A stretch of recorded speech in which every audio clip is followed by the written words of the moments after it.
시청자분 여러분 안녕하십니까? 하얀 목련이 활짝 피어나는 좋은 계절입니다.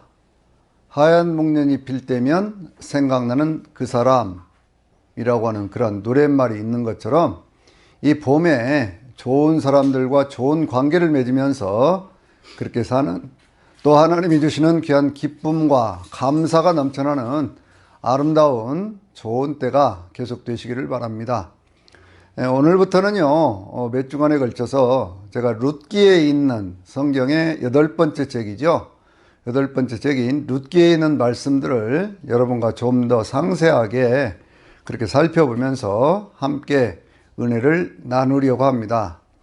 말씀의 제목은 왜 떠났습니까? 홀로 남은 여인이라는 제목으로요.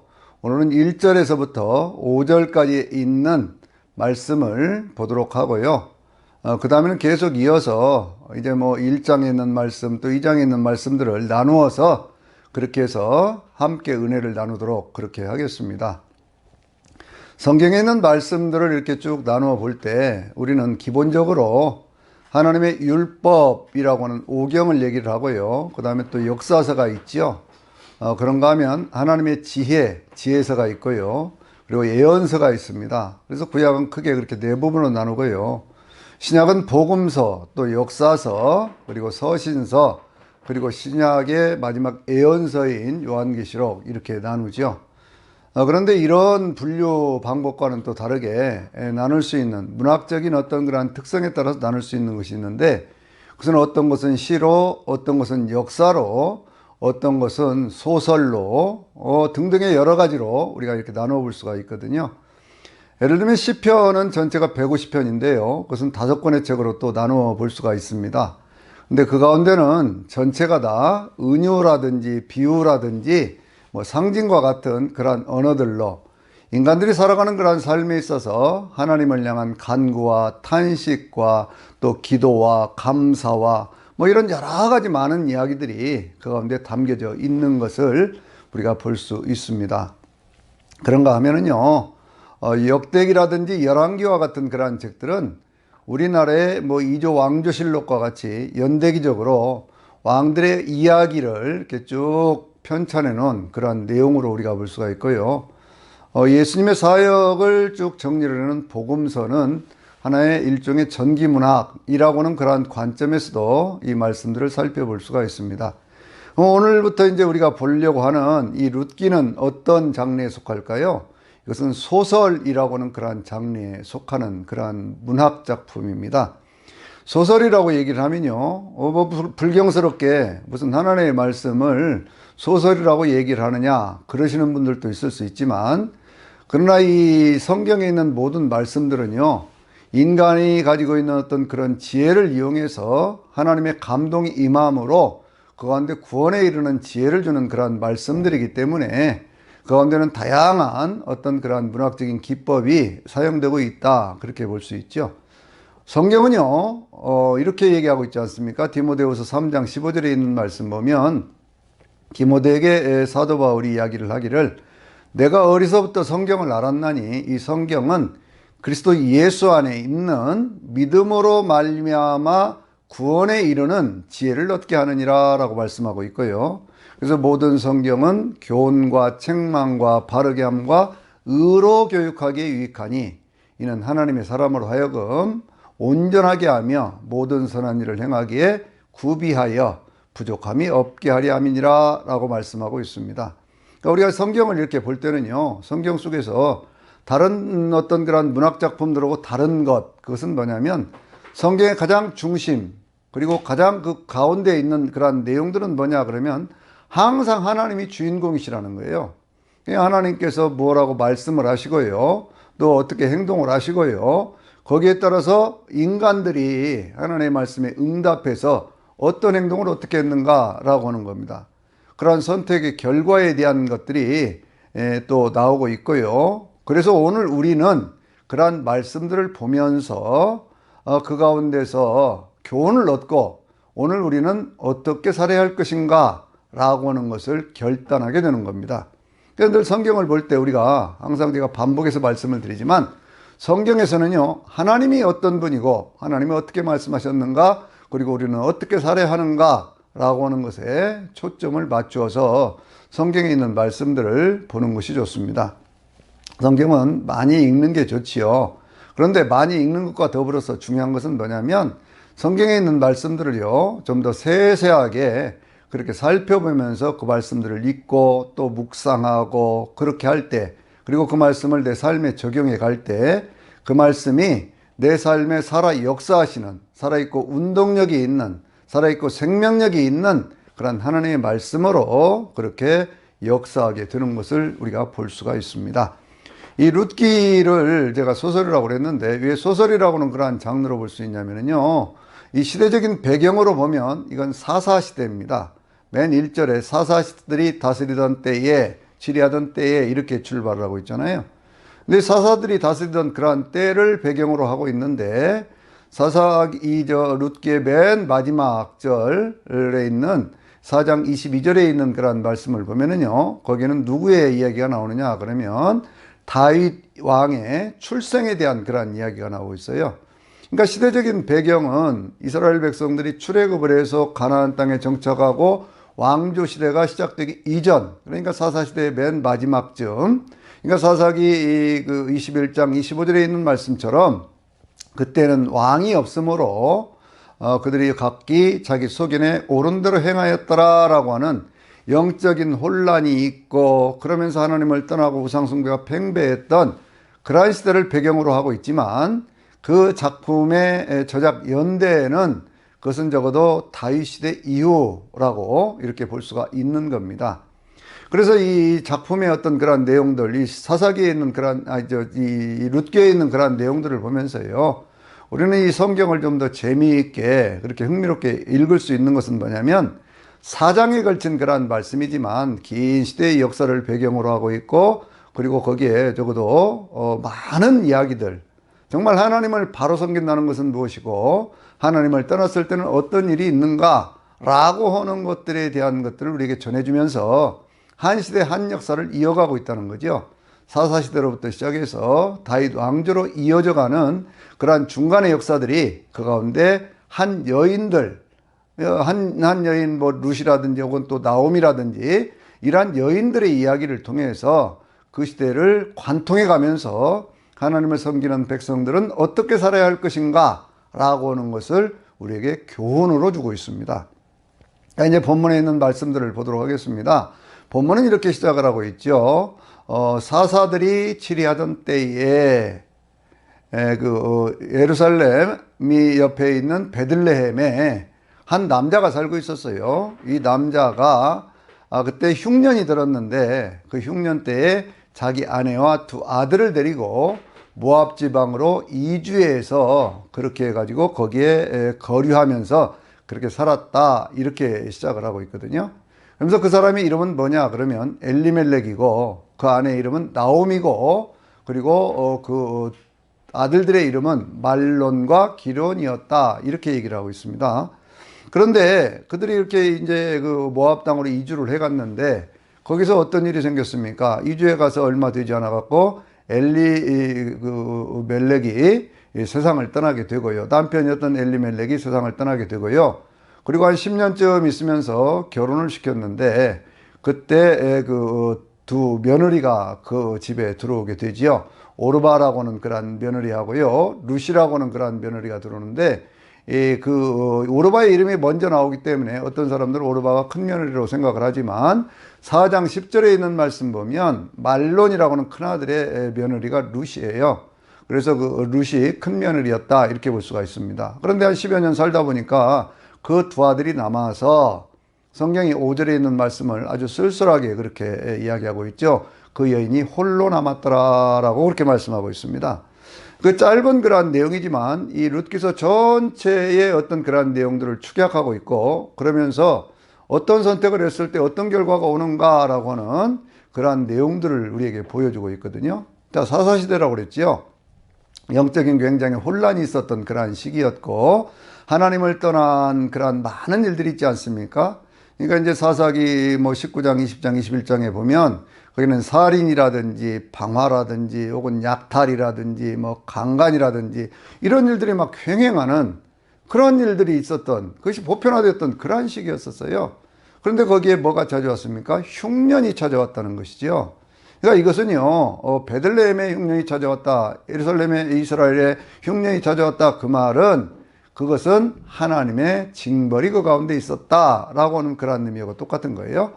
하나님을 떠난 그러한 사회에서 흉년이라고 하는 것은 어떤 의미를 가지고 있느냐 그러면 에스겔서 5장에 있는 말씀 보면은요, 거기에 이스라엘 백성들을 징벌을 하실 때 하나님께서 그들에게 벌을 주시는데 그 내용이 뭐 아주 참혹한 그런 내용도 있습니다. 뭐라고까지 심지어는 얘기를 하냐면요, 아버지가 아들을 잡아먹고 아들이 아버지를 잡아먹는 그러한 기근이 그 가운데 나오고 있고요, 악한 그러한 질병들이 돌아다니기 시작을 하고요, 전쟁을 통해서 수없이 많은 사람들이 죽어나가는 그러한 모습들을 우리에게 보여주고 있거든요.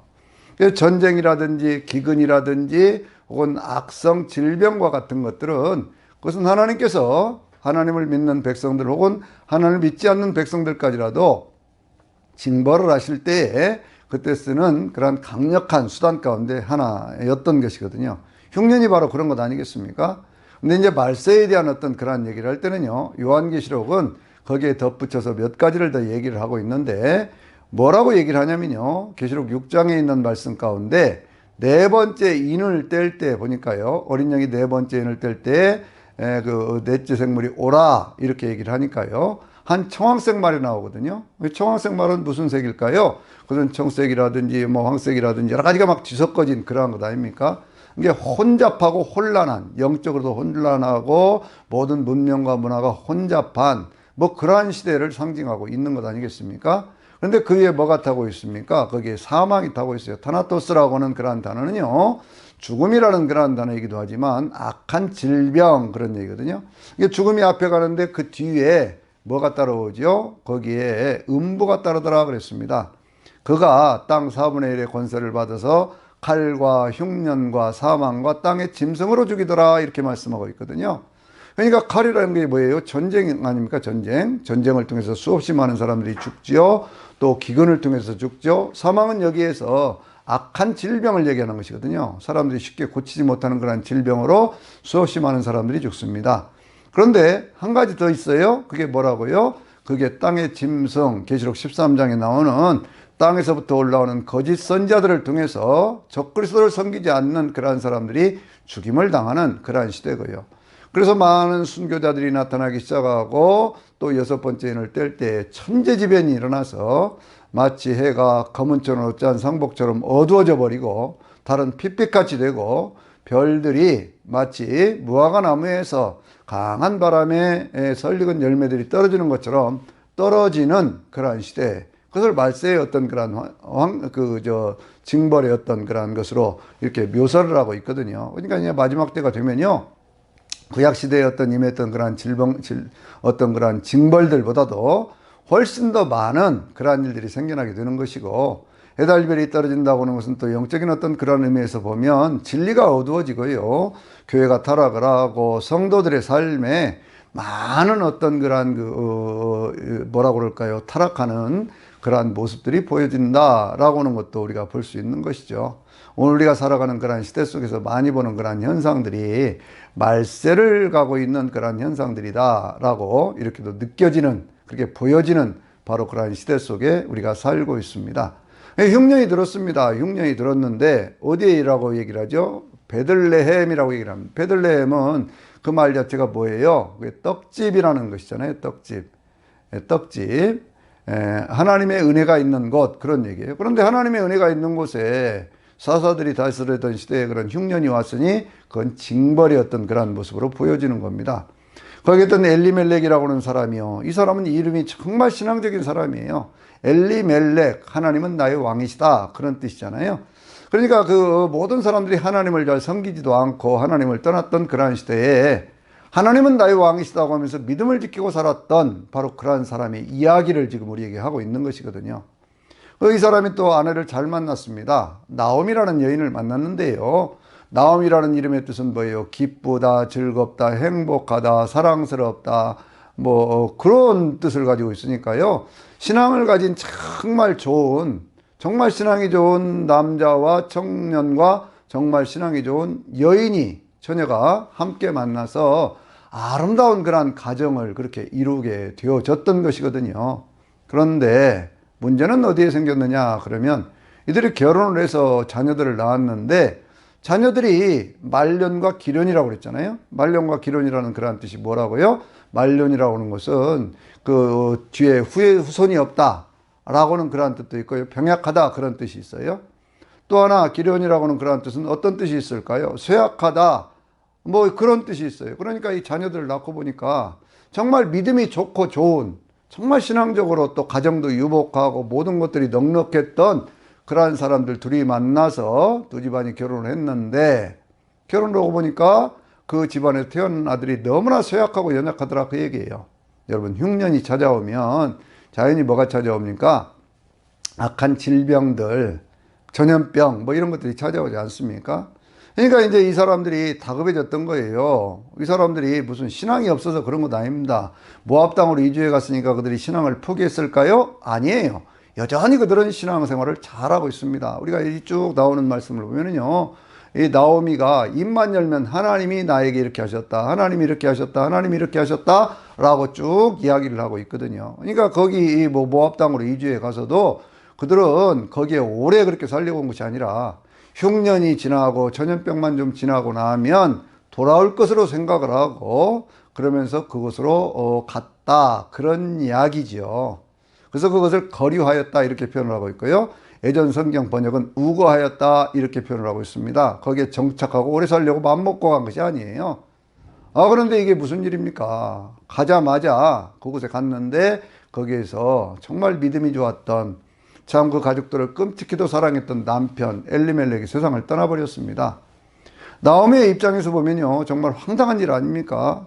남편이 갑자기 세상을 떠났는데 자식들 둘 키우고 그렇게 해야 되는데, 그래도 다행히 그쪽으로 이주해 갈 때에 거기에 상당한 많은 재산을 가지고 갔기 때문에 그래서 그곳에서 두 아들을 결혼을 시킬 수가 있었습니다. 정말 착하고 아름다운 그러한 참 효성스러운 그러한 자부들을 맞이하게 되었던 것이죠.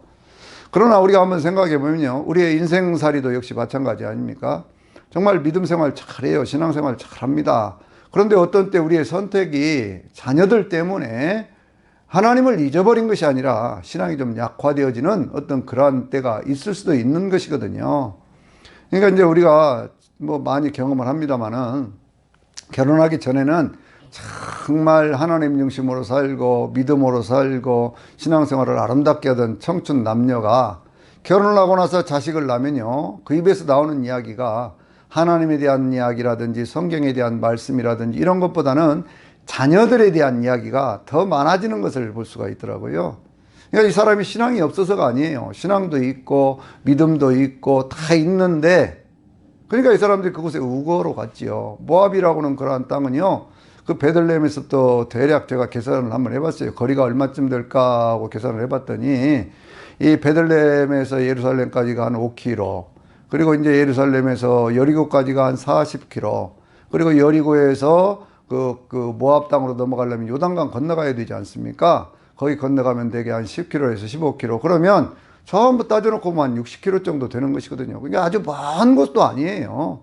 그러니까 이 사람들이 그것을 걸어서 간다든지 무엇을 하더라도 되게 좀 빨리 가면 한 3, 4일 조금 천천히 그냥 느릿느릿 간다고 하더라도 일주일 안에는 오고 갈 수 있는 그러한 거리거든요.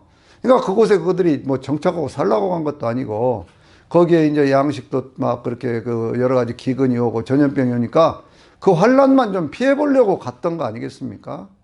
그런데 거기서 남편이 뜻하지 않게 세상을 떠났으니 그 사람이 믿음이 없어서 세상을 떠난 것도 아니고 하나님을 배반해서 그렇게 간 것도 아니고 그저 자식 생각에서 자식들 좀 살려보겠다고 그런 선택을 했는데 거기에서 그런 일을 당한 거예요. 여러분, 이게 참 인생의 아이러니라고 하는 것이죠. 우리가 많은 경우에 믿음이 좋은 그러한 분들이 어떤 고난을 당하면요, 그 고난당하는 그러한 모습을 보면서 저 사람 정말 믿음도 좋고 정말 신앙생활 잘하는데 왜 저런 일이 생겼어? 라고 얘기하는 그런 때 많이 있지 않습니까? 그러나 우리는 그걸 잘 몰라요. 그 이유가 뭔가를 모릅니다. 그래서 저는요, 늘 신앙생활의 어떤 모토 가운데 하나가 뭐냐면, 하나님을 사랑하는 자, 곧 그의 뜻대로 부르심을 입은 사람들에게는 모든 것이 합력하여 선을 이루느니라 라는 그런 말씀을 믿고요. 로마서 8장에 있는, 8장 28절에 있는 말씀이죠.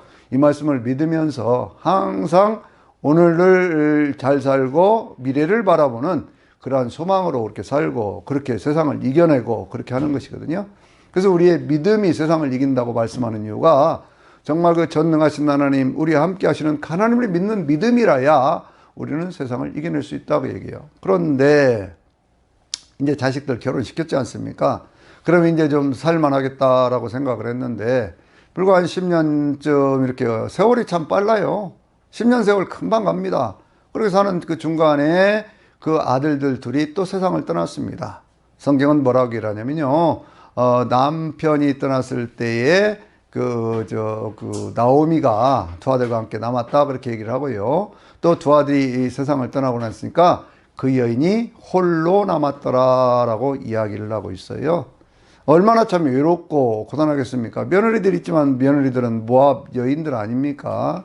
이방 여인들 아닙니까? 어쨌든 이간에 거리상으로는 뭐 얼마 안 되는 곳이지만 그곳에서 그 참 며느리들과 함께 산다고는 그 인생의 고통, 타향살이의 아픔, 그런 것들이 얼마나 많이 있었겠어요. 그래서 그런 아픔과 그 외로움과 고독 속에 버려져 있는 한 여인의 모습을 우리가 볼 수가 있는 거예요. 우리의 인생에도요, 이런 일들 많이 있습니다. 우리는 정말 신앙이 없어서가 아니고요, 신앙을 가지고 믿음을 가지고 살면서도 어쩔 수 없이 타향 땅 찾아가서 그 타향에서 살아야 되는 그러한 일들이 우리의 인생 속에 많이 있지 않습니까? 그런데 그러한 속에서 믿음도 가지고 있고 정말 열심히 살면서 자식들 위해 살아보려고 그러는데 그 가운데 원치 않는 많은 일들이 생겨나요. 그 가운데 최악의 경우가 지금 성경에 보여지고 있는 것 아니겠습니까? 남편이 세상을 떠나고 자식들도 세상을 떠나고 그리고 홀로 남아서 그 이방 여인들 두 며느리 데리고 살아야 되는 그 외로움의 모습, 그 현장을 우리에게 보여주고 있는 것입니다. 그래서 우리가요, 이런 건 생각해 봐야 돼요. 우리가 어떤 것을 선택하고 어떻게 했을 때 정말 이렇게 하는 선택이 바른 것인지는 한 번쯤 더 생각해 봐야 됩니다. 정말 이렇게 선택하는 것이 바른 것인가? 또 자식들을 위해서 한다고 그러지만 그 자식들을 위해서 하는 것이 내가 가진 어떤 신앙, 하나님과의 관계 속에서 정말 옳은 것인가? 라고 하는 것쯤은 한 번쯤 더 생각해 봐야 된다고 하는 것이죠. 그 외로움과 고통 속에 있는 그 여인의 모습을 보면서 저나 여러분이 하나님 앞에서 어떻게 살아야 할 것인가를 한 번쯤 더 생각할 수 있는 오늘 하루 이 한 주간이 되시기를 주의 이름으로 축원합니다. 아멘.